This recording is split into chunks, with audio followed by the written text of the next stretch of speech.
would you do if you had robot duplicates? Would you have them perform menial tasks and mess with people? Well then, you may just be like Superman. Superman has a long history of having robot doubles, his own duplicates. Many of the times he made them himself, and those are the ones we're going to be focusing on, his own special robots. And you could find these robots doing anything. They could be helping him fight crime. They could be doing things he doesn't want to do, like go on dates with Lois Lane, or maybe spank Lois Lane. I guess maybe combine those last two. I don't know. So in honor of some of the love that the Superman robots are getting time of recording because of Superman 2025, let's take a look at a couple of key instances of the robots, specifically focusing on their inception and their heyday in the Silver Age. We'll look at some fun key moments of Superman robots past. I'm Sasha, this is Casually Comics, and you know we have to start with the one that's officially labeled as the first appearance, even though when we get into it, you'll see that it's a sorta kinda. And for that sorta kinda, we've gotta go to World's Finest number 42. This is from the year 1949, so we're nearing the end of the Golden Age. And we're looking at the story Superman, the Alphabetical Animal Adventure, in alliteration. The author is unknown, but the art is by Al Plastino. Now this is before the World's Finest comics actually had Batman and Superman teaming up on the inside, although they will be on the cover together, usually with Robin. They actually team up in issue 71.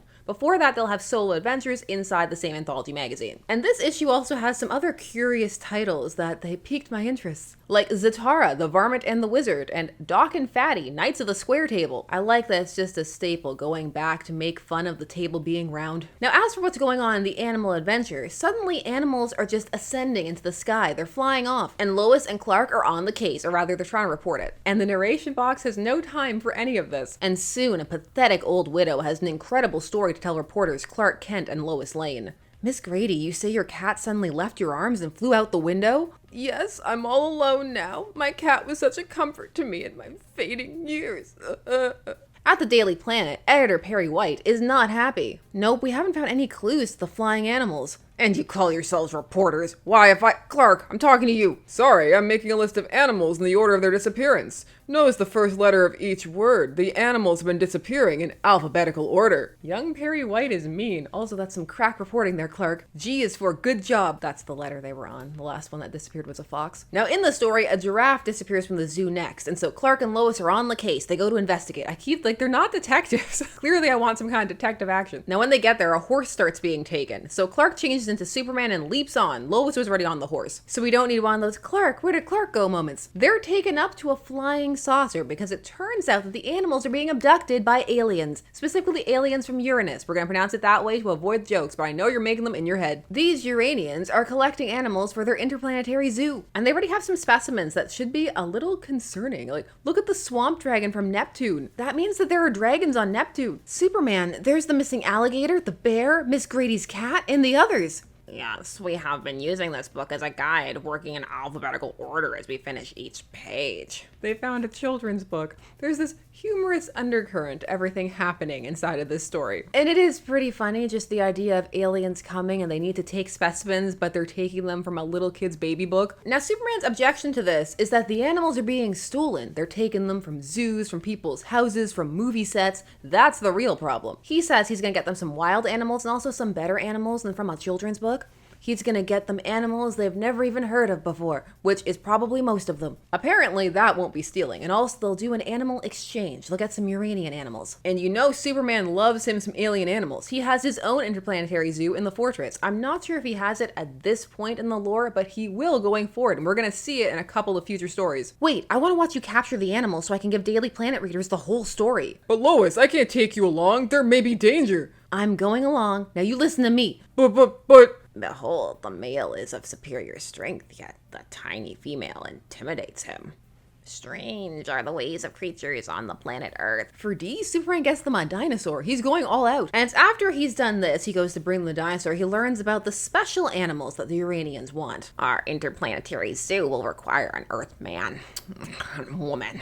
Look at that face. That's the face of someone who's gonna make them mate in front of people. Are you mad? It's unfair. I can't do that. I won't do it. Remember your promise. Besides, if you don't, we'll secure a man and woman ourselves with our transport ray. Those silly fools. With one boot, you could kick them right back to Uranus. No, Lois. Physical violence could lead to an interplanetary war between Uranus and Earth.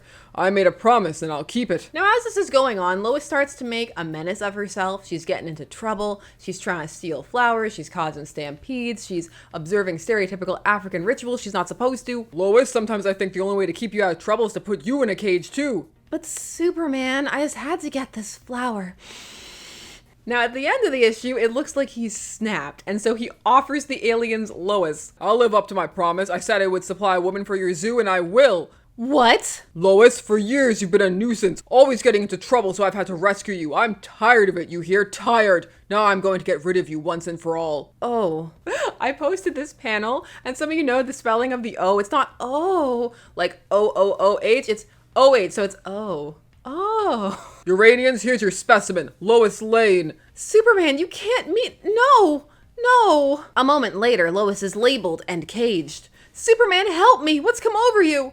Now, the man. Let's see. Perry White would do. He's always giving impossible assignments to my friend, Clark Kent. Now, Superman actually has a plan, but it's extremely contingent on the Uranians reacting exactly how he needs them to, which is with a human-style reaction. He feels that they won't actually be able to give up a specimen from their own species. However, they prove that no, actually, they're fine with that. They're more than happy to do that because they have no human feelings. They specify no human feelings, not no feelings, no human feelings. And that is because they are robots. So now it's up to Superman to get Lois back, and he decides the way to do that is to prove that Earthians, as he calls them, are also robots. We'll soon see if you're lying. Get the lance thrower. Suddenly, what must I do to convince you people we're robots? Look, if I were human, could I do this? Lois's senses reel as she stares at the unbelievable scene. Perhaps this will make up your mind. No wonder Superman is indestructible. The man I loved all these years is not a man, but a machine of gears and cold metal. Superman is really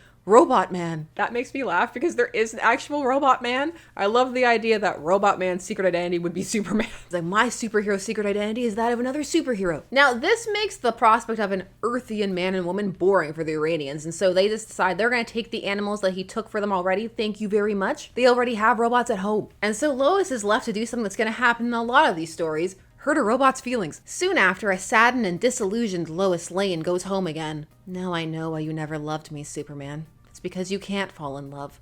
A machine doesn't have a heart. I'll take moments that started the robot uprising for 100. Actually, this was a duplicate Superman as she learns when they land, and the real Superman emerges and explains. It's simple. I knew the Uranians were robots. My X-ray vision revealed that. So I prepared this dummy and manipulated it by moving so fast I was invisible. Ventriloquism accounted for the robot Superman's voice. You see the robot is in quotes there. It doesn't have full internal mechanisms, but for a part of the story, it is conceived of as a Superman robot, and so it is usually counted as the first technical appearance of the idea. One could argue it, mileage may vary. It's fun, and it's something that keeps coming up again and again. These robot or mannequin duplicates, because it's not always a full robot. Sometimes there'll be people making faux robots. This happens in Superboy 52 in 1956. The super robot, it's just one example. But as the Silver Age rolls on, there starts to be established lore surrounding the actual official Superman and Superboy robots. We do need to give a shout out to Action Comics 240 from 1958, Secret of the Superman Sphinx by Otto Binder, art by Wayne Boring, ink Stan K. In this, Lois finds a Clark Kent robot in the closet, because he's always just shoving them there, and proceeds to disable it and try to use it to prove that Clark is Superman. This robot is notable because while it's called a dummy, it's shown to have mechanical workings. And it shows that he has distinct separate Clark and Superman robots, and the Superman one can replicate all Superman's powers unlike some other versions. However, there's a bit of a caveat. We'll get there in a sec. Flying away, Superman beams his telescopic vision back and learns the worst. Ha! The robot's out of order, and Superman can't show up as the real Clark while he's tied up at court. I'll make Superman confess I found out his double identity when he returns.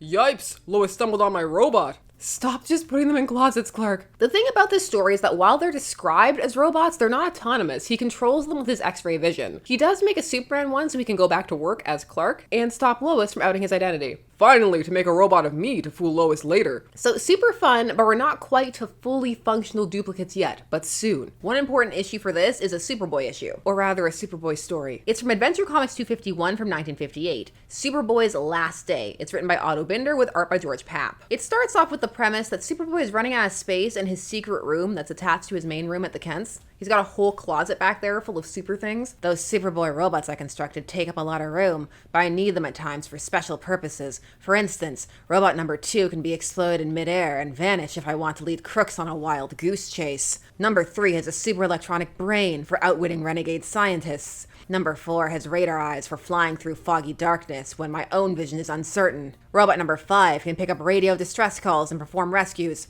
And number 6 carries that super strong rope to tow disabled ships. I don't know about number one. Look at number one. He's looking pretty shifty. Is he trying to escape? This story is actually about number one, who is the oldest. And when Pa Kent tries to say maybe they should get rid of him, he's looking a little rough. Superboy, who I decided to give a different voice for this story because we're going to have an issue where Superboy and Superman fight, says no, he can't do that. No, Dad, number one is like an old early model car, but I'll never forget how it served me long ago during my debut as Superboy.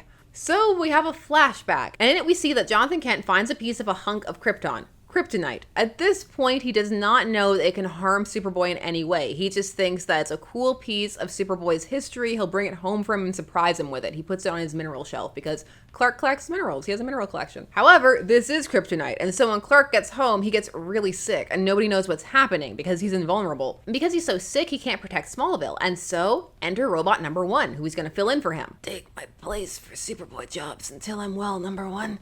But you need a name. Friday. You'll be my robot Friday. Hey, a Robinson Crusoe reference, even though my brain tends to jump to his girl Friday from 1940. Now, Jonathan needs to help pilot the robot. They have a whole little proto gaming console set up, and then Clark's gonna backseat game from the bed. Clark spends most of the story dying, to the point where he's even given one more day to live. But eventually Clark realizes that he feels better when the robot, which is leaden as he says, stands between him and the mysterious object on his shelf. And so he starts to realize, oh, that's what's making him sick. But by this point, he's too sick to articulate it. He does manage to get out one of those cryptic and so Jonathan does figure it out eventually, and he pulls a proto-metallo. He puts the kryptonite inside the robot, and this saves Clark, and now we have an explanation for his first encounter with kryptonite. One of them. We're gonna have multiple stories about things like this. The lore be loose. As Clark, Superboy Kent's memories of that long ago tragedy end. Was it a tragedy? Everybody was fine. And I'm still too grateful to throw my robot number one out. Like so much junk. Thanks to Friday, old pal, I discovered that lead can protect me from kryptonite rays. I want to help Mom and Dad finish the house cleaning. Which of you robots shall I send out to patrol Smallville for me during the next hour? Send me, Master! No, me! Me! Can you guess Clark's choice? Me, Master? But the other models are much better, and I'm potentially still full of kryptonite. Did any of them ever save my life as you did, Friday?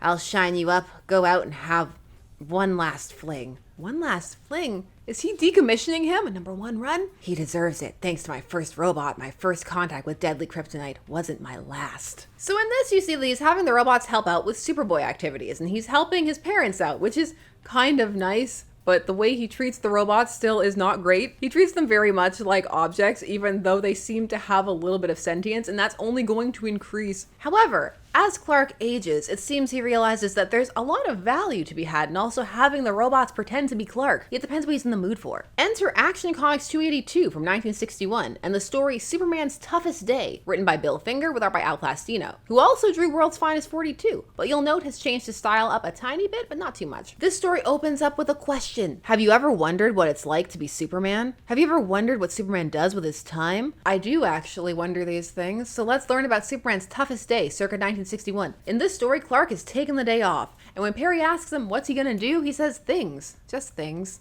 Maybe some stuff. Arriving in his apartment, Clark opens a secret closet to reveal two highly specialized robots. Just two? He's slipping. Clark Kent robot, do you remember your orders for today? Yes, Master. I'm to clean the apartment, and later I will substitute for you on your date with Lois Lane, at which time we will tour a plastic factory owned by a friend of hers. Right. Remember to act natural at all times, and should you run into any unexpected trouble, call me. So Clark Kent's day off is so that he can be Superman, and he's gonna have the robot do Clark things, like go on that boring sounding date. Perhaps it does not sound boring to you. A plastic factory tour is not my idea of a good time. Mileage varies. Now, this very much reflects some of the ideas of the Silver Age, especially at this time period, which is that Superman is the first foremost identity, that Superman is Clark rather than Clark is Superman, which is a flip that will occur over the years. It's very much the accepted idea and has been for many decades that Clark is Superman, that Clark is the foremost part of the persona, but that was not always the case. But enough of that. What does Superman do? Well, firstly, chores. He goes to his interplanetary zoo. He feeds the animals. One eats diamonds, so he has to crush some coal. Then he goes and makes sure that the bottle city of Kandor has air. You know, that seems pretty important. But next, he has to make sure that the kids have ice cream, because there's a broken down ice cream truck. And so he takes the truck up into space to make sure that the ice cream will stay cold the entire time. I will guarantee the ice cream will stay frozen long enough for your delivery. Gosh, Superman, thanks. Anytime you're in the mood for a cone, just drop around. No charge for you. That ice cream vendor needs to rebrand. Superman Space Cream. That doesn't sound right. Something else. But what's going on with the Superman robot? Well, the Superman robot actually does have a dilemma. It can't feel anything. And so while they're touring the plastic factory, he accidentally puts his hands in solvent and dissolves the skin casing, and so then has Terminator hands. So his dilemma is that he has to hide these hands from anybody seeing them. And then there are all these instances that happen where people want him to take his hands out. They want him to check his watch. They want him to shake hands with somebody. They want him to sign something. Meanwhile, Superman is doing things like helping with brain surgery, helping an elementary school learn about dinosaurs, stopping missiles. He's having a very full day. But at the end, he does take some time to stop his robot from being revealed. When finally the robot has no choice but to take hands out, he rushes back to the fortress, makes some new hands, puts them on. Day is saved. Wow, that was a close call, but my robot has helped me so many times in the past, it's time I helped him. Now, the end of this issue promises more super robot stories over in Superman's girlfriend, Lois Lane. And you know we gotta hop over there. We're going over to Superman's girlfriend, Lois Lane number 30 from 1962, and the story The Robot Paradise, which is actually a two-parter and starts with an issue where it looks like Superman has a secret family. Lois is enraged. That story is called Superman's Secret Family. Both are written by Jerry Siegel and have art by Kurt Schaffenberger. Not only in this story is he supposed to have a secret family, but a secret mermaid family. Daddy! Welcome back. We've missed you, darling. I hate being away so often, but it's necessary, Mookie. Oh no! This is Superman's home, and those are his wife and son. I can't believe it! Oh, please, Lois. If Superman was cheating on you and had a secret family with a mermaid, we all know it would be Lori Lemaris. Actually, Lois brings up Lori and feels that this is all her fault, actually. She knows how important Lori was to Superman. She probably saw the shrine room in the fortress. Maybe it's next to hers. Maybe it's bigger than hers. But why'd he marry a mermaid? Joke. Oh, I see. He never got over the Atlantean mermaid Lori, whom he loved, marrying someone else. So he married Mookie on the rebound. Their child inherited his father's superpowers. Honey, I want to bake a pie for you, but the oven broke down. Then let me bake one for you, sweetheart. The oven's broken. Is Superman about to go in there and cook a pie with his heat vision? Also, she never said what flavor. Pie flavor, I guess. So for the rest of this first part of the story, Lois proceeds to stew and be angry with Superman. And she also keeps going back to spy on his secret family. Finally, she just absolutely snaps at him. How dare he? It's time for her to foolishly assault Superman. You're looking exceptionally well, Lois. Now he's making with the compliments, trying to turn my head with flattery. The two-faced four-flusher, I despise him. As her temper explodes, Lois slaps Superman, but take that out! My hand! It hurts. Hey, careful! I'm harder than steel, remember? Don't even start. I see some of you down there with your Man of Steel, Woman of Kleenex. You put that back. After Superman figures out why she's so upset after he's been called a cad, he goes to investigate the observatory where she was going to look through this telescope to observe worlds. That was her initial story, to go and see the telescope. And then this happened upon these images of this planet. So Superman takes her to the planet, and it's there that drama ensues. Just then, into view streaks I'm the head of this family. Great Scott, I recognize you now, but I thought you no longer existed. You are Superman Robot X3. Correct. And my wife and son are robots too. See?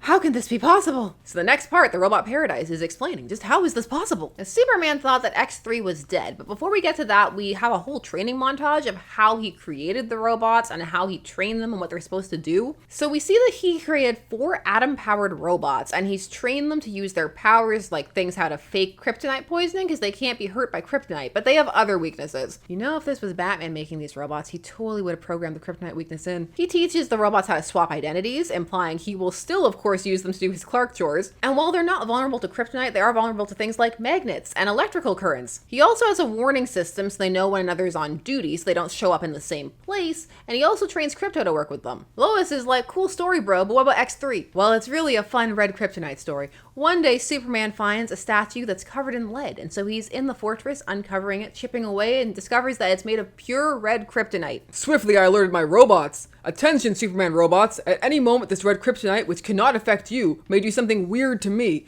Stand by, ready to handle unexpected emergencies if I am unable to.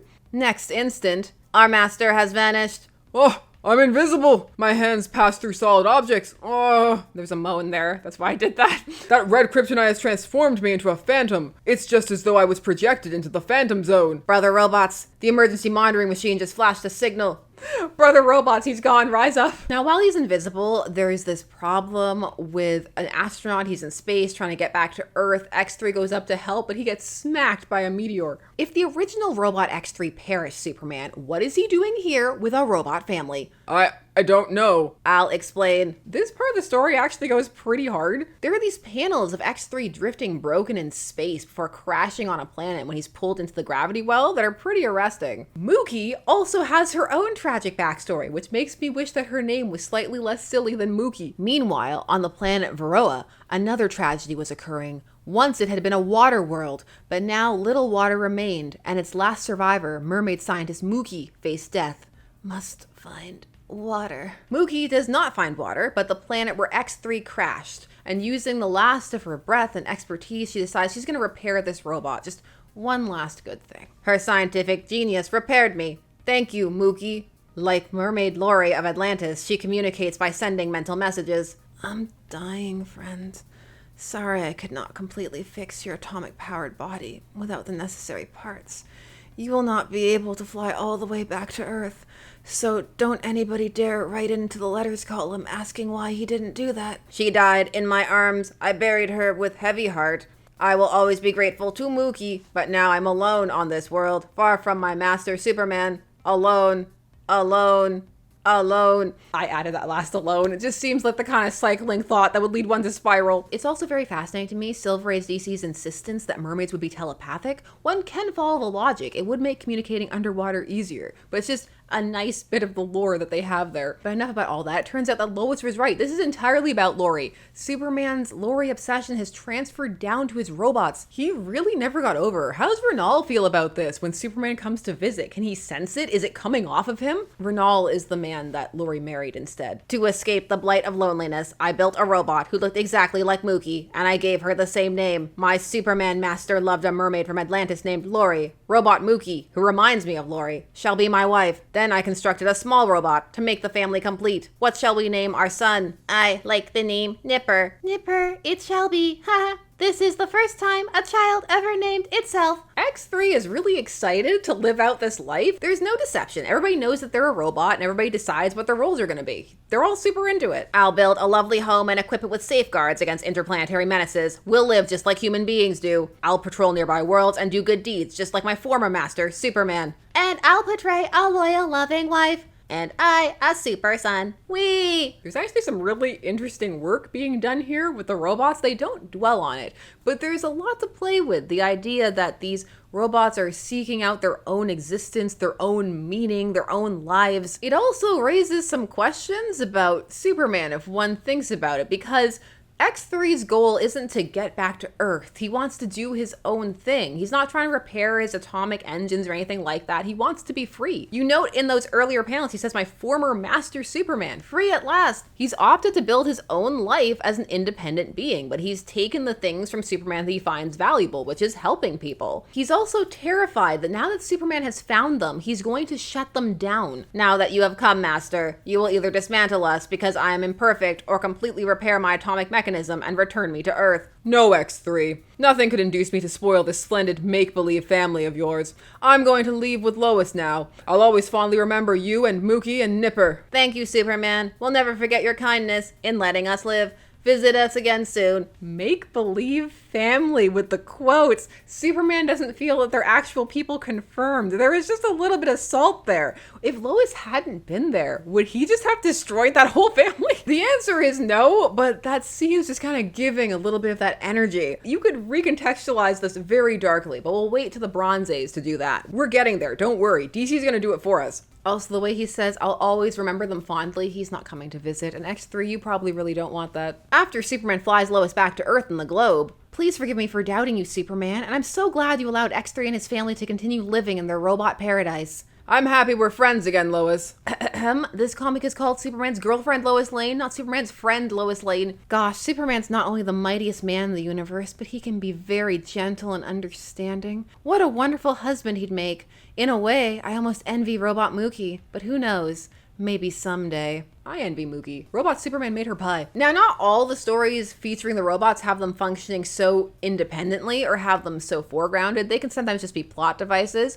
Also, it must be noted that Supergirl does have her own robot duplicates too. She used to keep hers in the hollow of a tree outside the orphanage where Superman left her. The Silver Age was definitely the height of Superman robots. They largely functioned to help Superman be multiple places at once, guard a secret identity, and also for the occasional comedic moment. And for those waiting for it, you know I'm not going to leave you hanging. Yes, I'm going to give you some of the issue where the Superman robot spanks Lois Lane. It's from Superman's girlfriend, Lois Lane, number 14. It's from 1960 in the story 3 Nights in the Fortress of Solitude, written by Otto Binder, Kurt Schaffenberger art. And it's one of those instances where you can see that Laura's just a little bit inconsistent sometimes, because in this story, Lois has already seen a Superman robot, so she shouldn't be that surprised when she eventually sees X3. Now, Superman is giving Lois a tour of the fortress, which includes showing off his interplanetary zoo, because it's a staple. But he also introduces her to one of his robots. That's one of my robot guards. If anyone ever devised a way to enter my fortress, one of my robots would seize him. Gosh, Superman, this fortress must be the safest place on Earth. Now, it would not be a complete Lois Lane issue if she wasn't in some way scheming to marry him, and the plan here is to show that she would be safe if she stayed in the fortress, if the fortress was her home.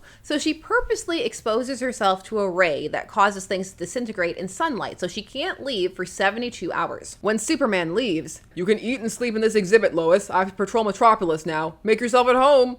and how it will be my home after we're married. Typical household items of Krypton. I guess he doesn't have a typical household items of Earth section. Now, of course, Lois gets up to shenanigans while she's in the fortress. And it's after she crashes the anti-gravity bed of Krypton that the robot spanks her. But it's totally an accident and not the author's barely disguised fetish at all. A second later, the girl reporter lands in a certain position and the bump made the robot's arm move up and down mechanically. It's almost as if Superman is punishing me for being a bad girl.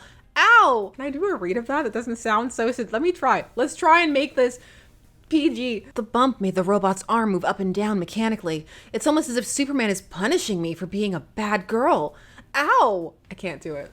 It can't be done. I'm sure it can be done, but not by me. I'm not mature enough for it today. When Superman drops in for breakfast the next morning... Why are you standing while eating, Lois? I find it's better for my digestion.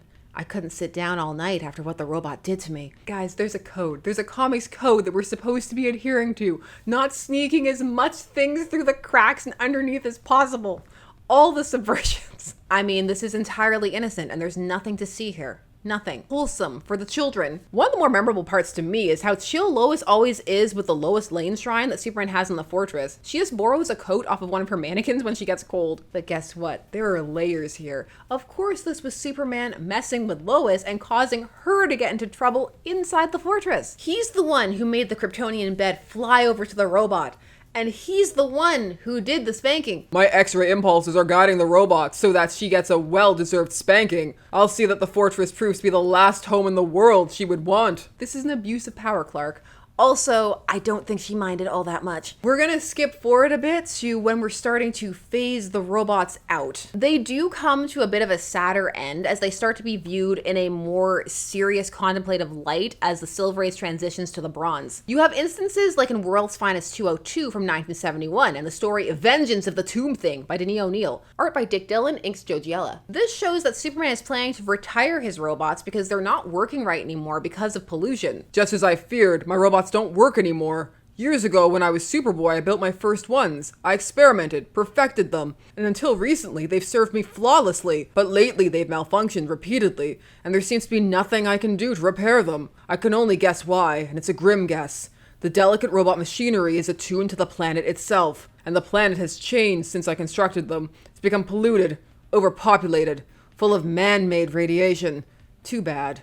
I have no choice except to retire my good and faithful mechanical servants. Is that going to be Superman's climate change ad campaign push? Stop polluting, you're ruining my robots. Now, one robot has already gone rogue, it's malfunctioning, and it's trying to kill Batman. The trying to kill Batman part is bad, but they're going to show that it seems to have developed sentience. I would love to tell you that this was number 1 Friday, just for the added drama, but it's actually robot number 15. 15 might actually be making some good points. To you, I am nothing but a thing, a machine to be used. Never have you treated me as an equal. Never have you offered me friendship. Yes, I rebel. You poor, silly hunk of steel. I'd be pretty stupid to build you stronger than myself. I know it got really dark in the reading there, but it's just because there's an undertone here. I'd feel sorry for you if I could think of you as real. I told you Superman didn't view them as people. Superman doesn't deserve his robots. At least when Lex Luthor is mean to the Superman robots that he creates, I expect it. For all your uncaring, for all your smugness, for all your callousness. Ultimately, it's Batman who ends up finishing off this rogue robot with a sweet action line of Rest in pieces. Justice for 15? Superman has not been the best guardian to these robots at all. He does just view them as things, even though in several stories they're shown to be intelligent, bordering on sentient, or actually sentient, having their own desires and will to live. But if you're not done having some depressing robot Superman fare, let's go over to Superman 284 and we can do it with Superboy. This is the story The Secret Guardian of Smallville by Carrie Bates with art by Kurt Swan. In this, Superman fights one of his Superboy robots. It's malfunctioning, it's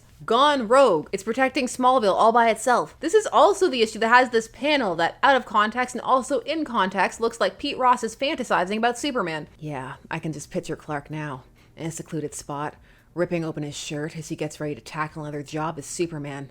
Up and away, as the saying goes. Pete is important to this story. He's the one who discovers or is revealed to that the Superboy robot is the secret guardian. A Superboy robot. Yes, Peter Ross, I am one of the robots Superboy built years ago, and I served him faithfully too, until the day he turned into a treacherous foe. Superboy Bot claims that Superboy summoned them for one last mission, which led them towards the sun. As the other robots blindly obeyed, Superboy Bot claims he malfunctioned. But really it's just him having a sense of self-preservation. Superboy Bot can't understand why on earth he would be being asked to drive into the sun, fly into the sun, and destroy himself. And so his conclusion is that whoever would be asking that of him would be evil, that his master killed all of the other robots. His conclusion then is that his master is evil, and that the command that he gave him would be evil. And since he's programmed not to obey evil, he's not gonna do it. From that day forward, I became an independent unit. Since my original programming orders were to protect Smallville in Superboy's absence, I've been functioning in that capacity ever since. Superboy Robot does end up fighting Superman, and we learn that he's Superboy Robot 6, or SR6, as Superman calls him. He's also upgraded himself. He's been preparing for this day, but not hard enough. He should have gone Superboy Robot 1, put some kryptonite in there, get Metallo on it. So how does Superman defeat SR6 since he's all modded up?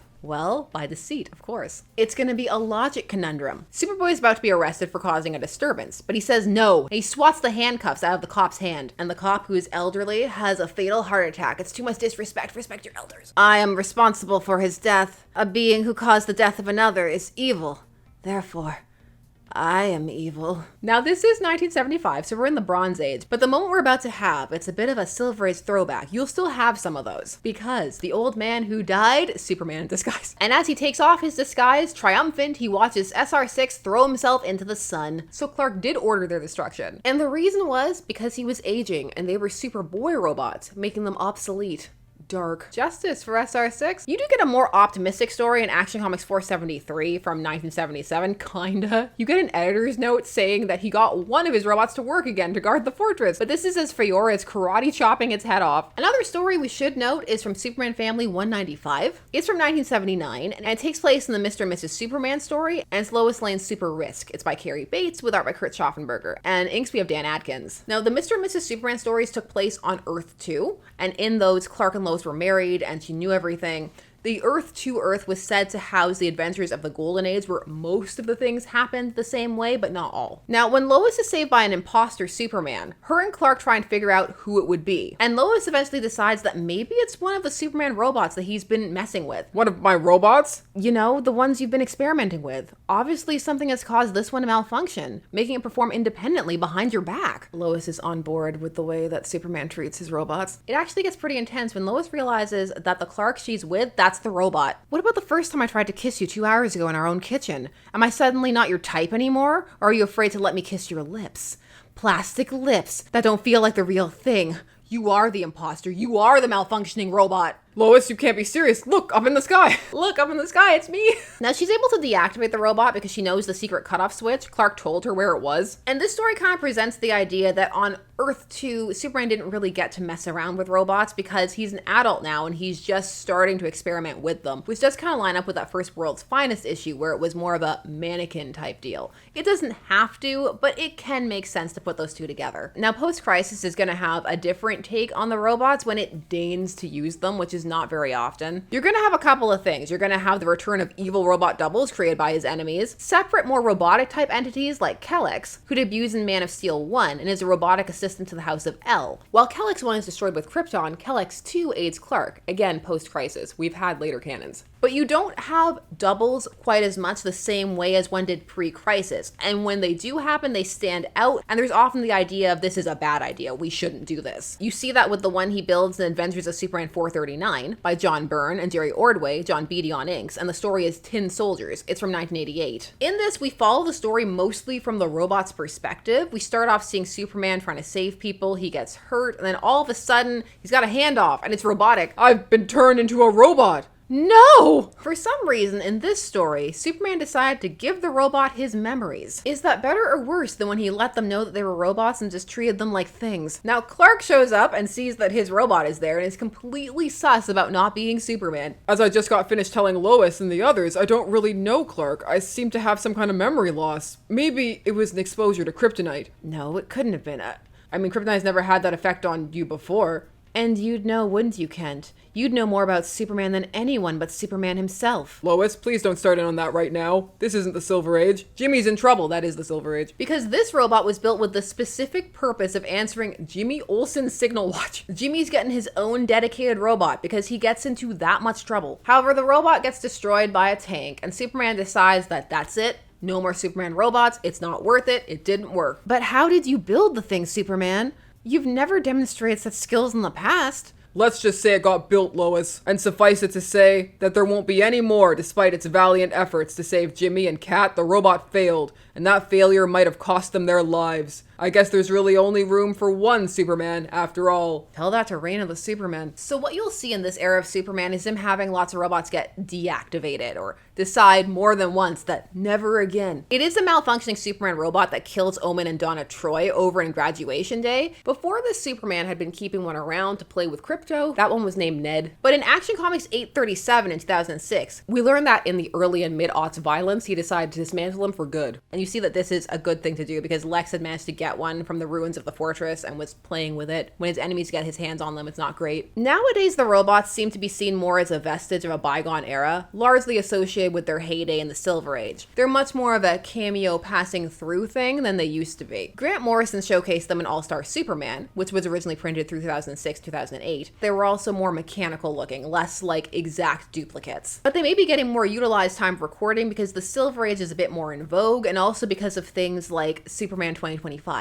Which had a version very like the All-Star Superman variety. They are numbered like they were in the animated All-Star Superman, and 4 has some strong Kellex 2 energy. Of course, there are more appearances than I discussed here. This was just the Cliff Notes with an emphasis on the roots, so please, if there are any other stories you feel are really important or just want to discuss, leave them down below. Maybe we'll spotlight some of these individually, give them more of their due, because they're all fairly entertaining. The idea of Superman having these duplicates is an interesting concept. And you can see where it arose from with the need of Superman to be in 2 places at once. But one can also see the potentially dark and problematic elements of having these types of machines around and see why those threads were pulled upon, and why it tends to be what plays out both in the Bronze Age and post-crisis. There's a kind of optimism, but also a disregard for the machines in the Silver Age, but it seems to reflect the societal attitude towards them. These days, time of recording, there are a lot more dystopian thoughts whirling around the idea of robots or androids or cyborgs.